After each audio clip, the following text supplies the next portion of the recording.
هل تعلم أن القولون العصبي من أكثر الأمراض انتشارًا في عصرنا الحديث؟ الكثير من الناس يعيشون معه يوميًا دون أن يدركوا ما يحدث داخل أجسادهم.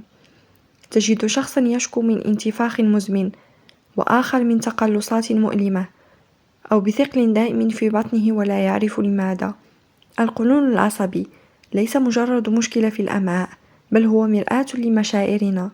في حين نغضب أو نقلق أو نحزن، يتأثر القولون مباشرة، وكأنه يقول لنا: تمهل، لقد أرهقتني بكثرة التفكير. ولأن معظم الألم نفسيا قبل أن يكون جسديا، فالعلاج الحقيقي يبدأ بالهدوء وبالعودة إلى التوازن من الداخل.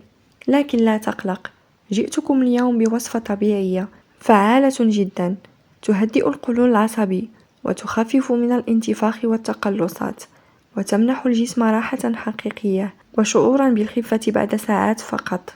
المكونات بسيطة جدا: نصف ملعقة صغيرة من الزنجبيل المبشور، أوراق النعناع، كوب ماء مغلي، بضع قطرات من عصير الليمون. ضع الزنجبيل والنعناع في الماء المغلي، غطي الكوب جيدا ل10 دقائق، ثم أضف عصير الليمون واشربه دافئا بعد الأكل مرتين في اليوم. هذا المشروب يهدئ الجهاز الهضمي، يخفف التشنجات بسرعة، ويمنحك راحة من الغازات والانتفاخ، حتى تشعر بأن بطنك أخف وجسمك أهدأ.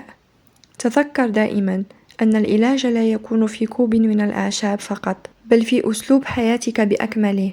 هدئ أعصابك وتنفس بعمق، وابتعد قدر الإمكان عن القلق الزائد والضغوط اليومية. لا تتناول طعامك بسرعة، بل استمتع بكل لقمة. احرص على النوم الكافي والمشي الهادئ، وأحط نفسك بأشخاص يمنحونك طاقة إيجابية وسلاما داخليا، لأن الجسد الذي يعيش في راحة يشكر صاحبه بالعافية، والقلوب الذي يعيش في الطمأنينة لا يؤلمك بل يخدمك بصمت. العافية لا تشترى، لكنها تزرع في تفاصيل يومك. فامنح نفسك القليل من الهدوء، يمنحك جسدك الكثير من الراحة.